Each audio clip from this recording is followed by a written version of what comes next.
Hello guys, আসসালামু আলাইকুম। সবাই তোমরা কেমন আছো? তোমাদের দোয়া আলহামদুলিল্লাহ আমিও ভালো আছি। আজ তোমাদের মাঝে একটি ব্লগ নিয়ে আসলাম। ভিডিওর প্রথমে দেখতে পাচ্ছ আমার একটি অরল গাছ হয়েছে, ফুলও ফুটেছে। তারপর দেখো আমার ছাগলটা বসে আছে রোদে। আমি তাকে একটু ভিডিও করে নিলাম, কিছুক্ষণ দাঁড়িয়ে ওর সাথে কথা বললাম। এবার এসো রান্না বসাবো। এবার আমি ভাতটাও চুলে দিয়ে দিয়েছিলাম, ভাতটা বলক এসে পড়েছে। এখন আমি মাছটাও কেটে ধুয়ে পরিষ্কার করে লবণ এবং হলুদ দিয়ে মেখে রেখে দিয়েছিলাম। ভাজার পালা। গরম তেলের মধ্যে মাছ একটা একটা করে ছেড়ে দিলাম। দেখতে পাচ্ছ বন্ধুরা, মাছটা আমি ভেজে নিব। গ্যাস করো বন্ধুরা, আমি আজকে কী মাছ খাচ্ছি।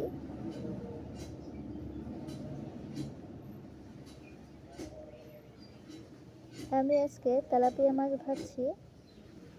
দেখো আমার ভাজাটা অনেকটা অর্ধেকটা হয়ে গিয়েছে, উল্টিয়ে দিলাম। এখন আমি মাছ একটা একটা করে তুলে নিব। আমার মাছ ভাজা হয়ে গিয়েছে। একটা পাত্রে একটা একটা করে মাছ তুলে নিচ্ছি।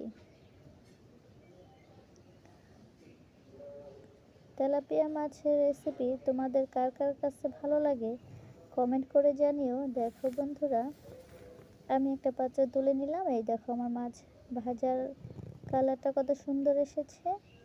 পেঁয়াজ মরিচ কেটে পাত্রে রেখে দিয়েছিলাম।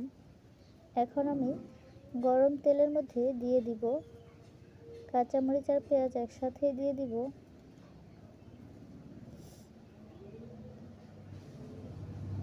পরিমাণ মতো কাঁচামরিচ দিয়ে দিলাম।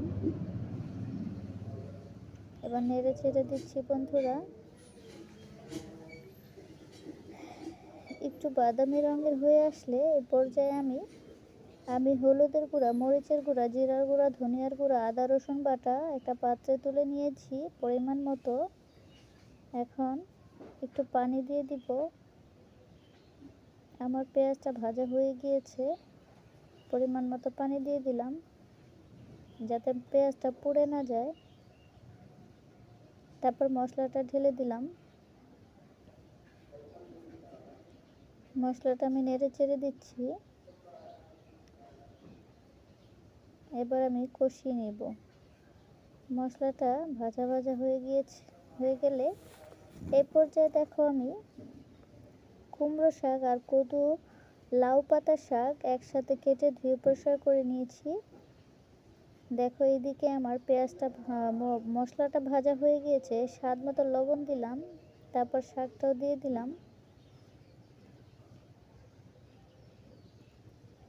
শাকটা উল্টে পাল্টে মশলার সাথে মিশিয়ে নেব। আমি ৫-৬টা আলু কুচি করে কেটে নিয়েছিলাম, সেটাও দিয়ে দিলাম। এবার উল্টিয়ে পাল্টিয়ে মিশিয়ে নেওয়ার পালা। এই দেখো আমি এই পর্যায়ে 10 মিনিট জাল করে নিয়েছি। তারপর আমি পরিমাণ মতন পানি দিয়ে দিলাম। এই দেখো বন্ধুরা, পরিমাণ মতো পানি দিয়ে দিলাম। শাকটা বলক এসে পড়েছে। এই পর্যায়ে আমি মাছগুলো দিয়ে দিলাম। আমার মাছগুলো দেওয়া হয়ে গিয়েছে। এবার আমি বেশি করে জাল করে নিব। দেখো বন্ধুরা, এই পর্যায়ে আমি বেশি করে জাল করে নিয়েছি। আমার তরকারিটা ডান হয়ে গিয়েছে। কে কে খাবে এসো, কার কার কাছে ভালো লাগে কমেন্ট করে জানিও। লাইক করো, কমেন্ট করে সাবস্ক্রাইব করো। আসসালামু আলাইকুম।